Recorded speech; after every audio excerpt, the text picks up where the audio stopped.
Hello everyone, my name is Jose Tutiven, aka Tutes. I'm a photographer based out in the Bronx in New York City, and I'm here with Adorama to talk about the new Leica D-Lux 8. Oh man, oh.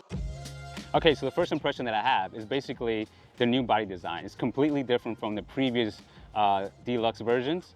It almost feels like a smaller version of a Leica Q, very comparable, but solid. I really love it. If you're a current Leica user like I am, you will find out very familiar the new button layout that they have. We also have a wider back screen and an OLED viewfinder. It comes with a micro HDMI and USB-C port. And for storage, it has a USH2 SD card.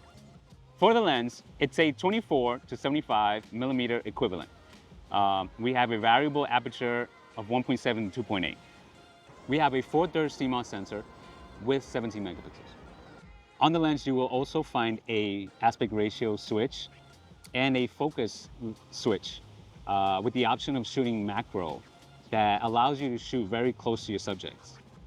Okay, one of the coolest things now is that you can actually transfer your raw videos and images to your mobile device using the Leica Photo app.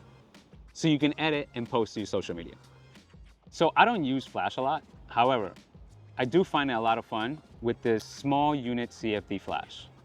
And the reason why I like this flash mainly is because it's only one button. It's an on and off button. It's obviously very small, and it also creates a different aesthetic for my photos. It actually makes me want to shoot more with it. I've had a lot of fun with this camera today. One of the main reasons is because it's small and compact. It also delivers the same image quality that I'm used to with my previous Leica cameras. And if you've never used a Leica before, this might be your entry into the Leica ecosystem. It's very, very accessible. I want to thank my friends at Adorama and Leica for letting me use the Leica D-Lux 8 today. If you have any questions about my experience using this, please comment below. I'll try my best to answer. Don't forget to like and subscribe to the Adorama channel. My name is Jose Tutiven, and I'll see you soon.